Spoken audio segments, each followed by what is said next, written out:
Hi friends, నా పేరు వంశనాయ్. క్యాష్కి సంబంధించిన ట్యూటోరియల్స్ తెలుగులో చాలా తక్కువ ఉన్నాయి, అందుకే ఈ వీడియో అయితే చేస్తున్నాను. ఇక ఆలస్యం చెప్పిన వీడియోలోకి అయితే స్ట్రైట్గా వెళ్ళిపోతాం. సో చాలా వీడియో ట్యూటోరియల్స్ చూశానండి. ఈ అడ్జస్ట్ బటన్ని 3 సెకండ్స్ నొక్కిపెట్టుకుంటే ఓకేనా, అక్కడి నుంచి మనం రీసెట్ చేసుకోవచ్చు అని చెప్పేసి. బట్ నేను రీసెట్ చేశాను కాబట్టి నాకు ఇక్కడ hour hand, minute hand sync అయింది 12కి. ఆ 12కి సింక్ ఎలా చెయ్యాలనేదే ఈ వీడియో. అది చేస్తేనే మనము అనలాగ్ అండ్ డిజిటల్ని రెండింటిని సింక్ చేయగలం. ఓకేనా.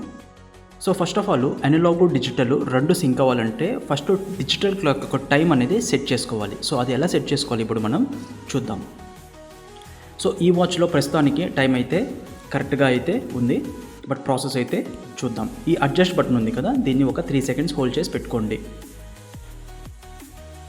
సో హోల్డ్ చేశాక ఈ విధంగా కంట్రీ కోడ్ వస్తుంది. మన ఇండియా కాబట్టి ఢిల్లీ వచ్చింది. మీరు కంట్రీ కోడ్ మార్చుకోవాలనుకుంటే ఈ రీసెట్ బటను, స్టార్ట్ బటన్ ఉంది కదా, దాన్ని మీరు అడ్జస్ట్ చేసుకోవచ్చు. ఇప్పుడు చూడండి మారింది కంట్రీ. మనం ఢిల్లీ రావాలంటే మళ్ళీ ఢిల్లీ కన్ఫర్మ్ చేసుకున్నాము. అండ్ నెక్స్ట్ ఈ 3 బటన్ ఉంది కదా, చాలా ఇంపార్టెంట్. ఇదే అన్ని సెక్టార్స్ చెక్ చేస్తుంది. ఇప్పుడు చూడండి, ఇది అలారం ఆఫ్లో ఉంది. Next 12 hours 24 hours. ఇప్పుడు మీకు 24 అవర్స్ వాచ్ అలవాటు ఉందనుకోండి, ఈ స్టార్ట్ బటన్ నొక్కితే అది 24 అవర్స్కి షిఫ్ట్ అవుతుంది. మళ్ళీ దాన్ని నొక్కితే 12 అవర్స్లోకి షిఫ్ట్ అవుతుంది. And next seconds. నెక్స్ట్ ఇప్పుడు హవర్స్లోకి షిఫ్ట్ అయింది చూడండి. ఇప్పుడు 11:14 అవుతుంది. మనకు 10 కావాలనుకోండి ఇది, ఒకవేళ మళ్ళీ 11 కావాలనుకుంటే ఇది. Okay. And next 3 button set చేస్తే మళ్ళీ మినిట్ హ్యాండ్కి వెళ్ళింది. ఓకే. ఇప్పుడు 14, 13 ఈ అప్ అండ్ డౌన్స్ అనేది నెంబర్స్ పైన కిందకి అయితే షిఫ్ట్ చేస్తుంది. ఓకేనా. అండ్ నెక్స్ట్ అన్నీ ఓకే ఉంది కాబట్టి అండ్ నెక్స్ట్ మళ్ళీ 3 బటన్ నొక్కండి. ఇప్పుడు ఇయర్ చూస్తుంది. ఓకే, 2025. నెక్స్ట్ మంత్లోకి షిఫ్ట్ అయింది. Next date. ఓకేనా. సో ఇది అలారం మ్యూట్లో ఉంది. ఇది LT1 పెట్టుకోండి. అండ్ నెక్స్ట్ ఫస్ట్ స్టేజ్కి అయితే వచ్చేసింది.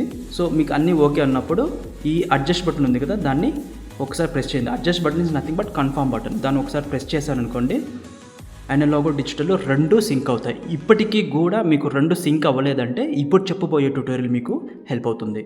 సో ఇప్పుడు digital clock, analogue clock sync చేద్దాము. సో ఈ ఇంతకుముందు 3 సెకండ్స్ నొక్కాం కదా ఈ అడ్జస్ట్ బటన్ని. ఇప్పుడు కంటిన్యూగా నొక్కండి, ఒక 5 సెకండ్స్ ప్లస్ నొక్కండి, అట్లా హోల్డ్ చేసుకోండి. ఓకేనా. ఇప్పుడు ఏమవుతుందంటే ఇప్పుడు చూడండి, మొత్తం అనలాగ్ డిజిటల్ రెండు వెళ్తున్నాయి. ఇప్పుడు 12 దగ్గరికి వెళ్ళి ఆటోమేటిక్గా అది స్టాప్ అయింది. ఒకవేళ 12 దాటి వెళ్ళిపోతుంది అనుకుంటే మీరు ఇది అడ్జస్ట్ చేసుకోవచ్చు ఇట్లా. ఓకే, 12 దాటి వెళ్ళిపోతుందంటే. రాలేదు అంటే మీరు ఇట్లా మాన్యువల్గా సెట్ చేసుకొని 12 దగ్గరికి తెప్పించుకోండి. ఓకేనా. సెట్ అయిపోయింది కదా. మనం ఆల్రెడీ డిజిటల్ క్లాక్ సెట్ చేసాం కాబట్టి ఇప్పుడు మనము ఈ బటన్ ఉంది కదా, అడ్జస్ట్ బటను, దాన్ని ఒక్కసారి ప్రెస్ చేశారనుకోండి, అనలాగ్ డిజిటల్ రెండు సింక్ అయిపోతాయి. చూసారా, ఇంతే అండి, సింపుల్. సో ఈ వీడియో ట్యూటోరియల్స్ కోసం ఇంగ్లీష్లో చాలామంది 15 నిమిషాలు పెట్టింటారు. అంత అవసరం లేదు, ఇట్స్ వెరీ సింపుల్ అండి. హోప్ మీకు ఈ వీడియో అర్థమైంది అనుకుంటున్నాను. తిరిగి నెక్స్ట్ వీడియో కలుద్దాం. అందరికీ టేక్ కేర్, బాయ్.